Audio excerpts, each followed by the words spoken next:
The central cause of the American Civil War was slavery. The people who lived during the time had no question about what the central cause was.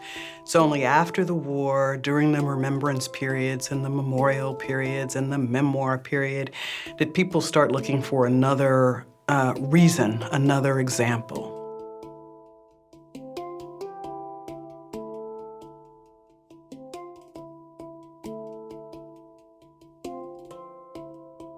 I work at the American Civil War Museum in Richmond, Virginia, and frequently people who come through the door with a lot of questions, and it's always about what is the Civil War about. At the eve of the American Civil War, the states that will eventually make up the Confederate States of America combined have the sixth largest economy in the world.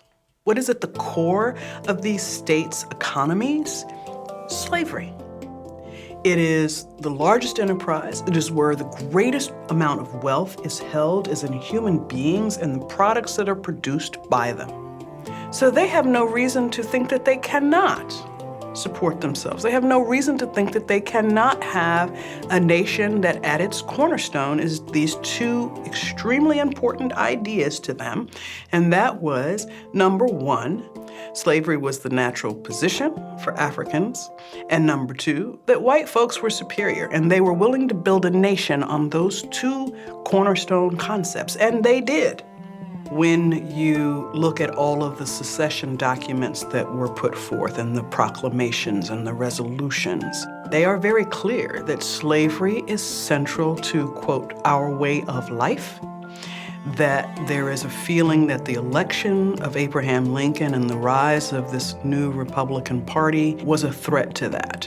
Slavery is not just an agrarian system. Slavery is being used in factories, it's being used in homes, it's being used in commercial businesses, and of course, it's being used in fields of varying types. At the time, especially in the South, the key to gaining wealth often was through the institution of slavery. So the American dream was as much about getting land and then having slaves to work it.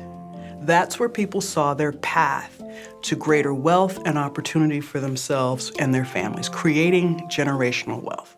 And this is a society that does elevate white people simply by being white above black people or any other person of color that was around at the time. It is a system where one aspires to having that level of wealth and power and control that slaveholders had. While slavery definitely existed in some northern states, the difference is many of those northern economies were not solely based on slavery. They tended to have a much more mixed economic model. The Confederacy absolutely went to war to preserve the institution of slavery. This is what they meant by preserving our way of life. The northern states, however, they don't go to war to end slavery. They go to war to preserve the United States as a whole unit. It is not until later, after 1863, that the American Civil War becomes a war for freedom.